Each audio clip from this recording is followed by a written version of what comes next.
Hey folks, I started with SG Pro and guiding with PhD2. I got a bunch of equipment, a new guide camera, a new guide scope. My guide camera is the QHY, a 5L2 mono, and I'm really liking the sensitivity on it. The field of view I'm getting in my guide scope is pretty good. My guiding is, I'd say this is good. This is a lot better than just letting the AVX track and whatever errors happen. Especially with declination corrections, but I just started the sequence right now. I'm working on the Northern Trifid Nebula. Later tonight I'm going to transfer over to the Vacuum Cleaner Galaxy. But I've been running an SG Pro, and things have been doing alright, I'd say. Actually, let me clear this out and see. Ooh, that was a bad RA spike. We'll just see where this is going. I'm actually gonna get my first guided frame in just this, RA backlash. And deck backlash. No, that's okay. As long as my guiding state's pretty low. Yesterday, I just did a few test runs, and it was in the 1.6 to 3.2 range down here, which, for doing an eyeballed polar alignment, I just plopped the thing down facing north-ish and called it good. I'd say that's a pretty good result in terms of guiding. But now I calibrated with Celestron AVX, and my guiding's doing alright. Ooh, our first image just rolled in. Ooh, that's giving me 23%, not 3%. Hold on a second. Pan and zoom. Let's zoom in a little. Alrighty. 25%. And we'll just do a stretch to see what I'm getting. Decent detail on the Northern Trifid, I'd say. Stars are pretty round looking. Not sure what else I have to say. Oh, we're taking a red image now. That was our Luminance. Didn't get a lot on the reflection nebula up here, but that's okay. That's all I have for now. See you later. Rob reporting in on some imaging gone bonkers. This has been the past several frames now. I've been coming in here. 2-minute exposures that are just, look at these stars, they're just disgusting.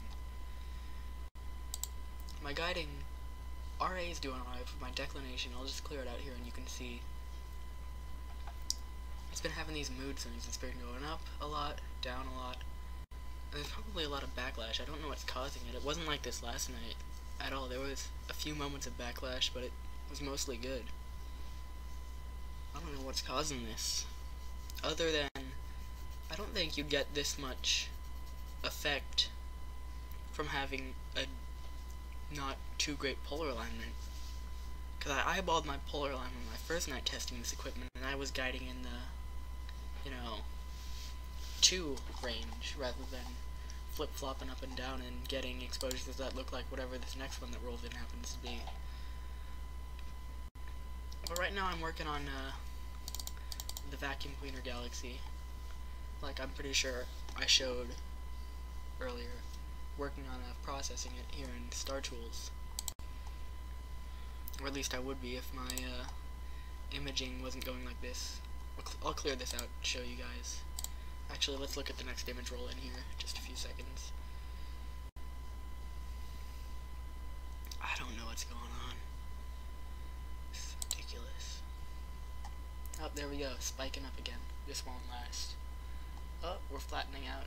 Then it's just gonna come steep down. Ah, yes, another ruined exposure. It's not decorated to the event counter. I got plenty of frames on this object.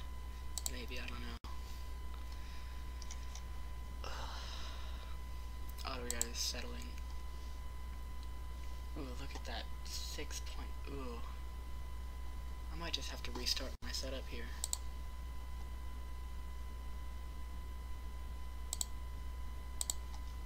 Yeah, that's what I'll do.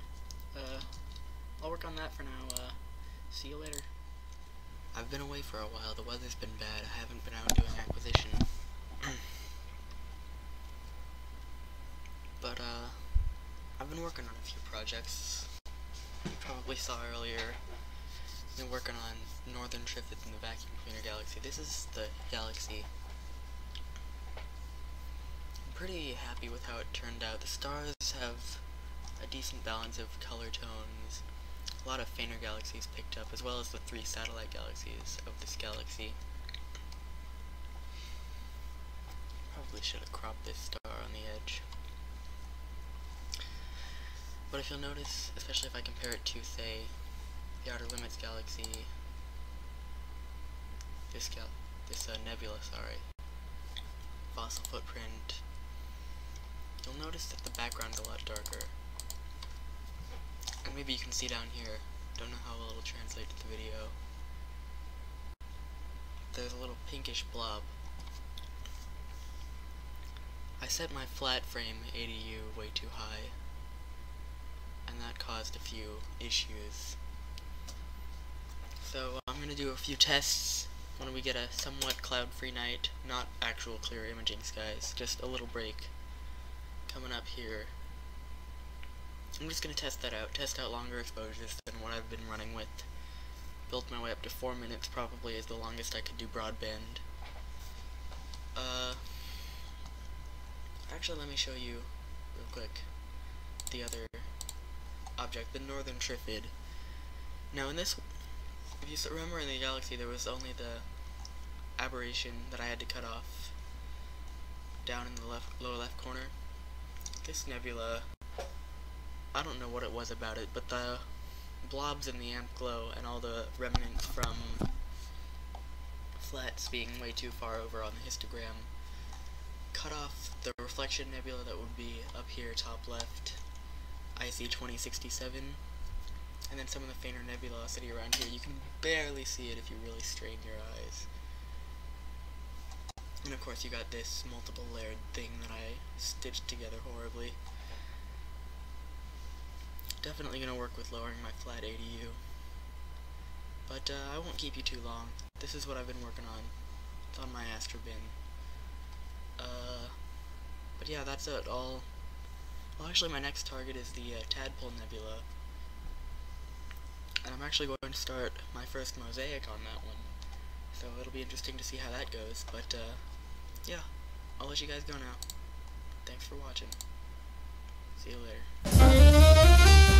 later.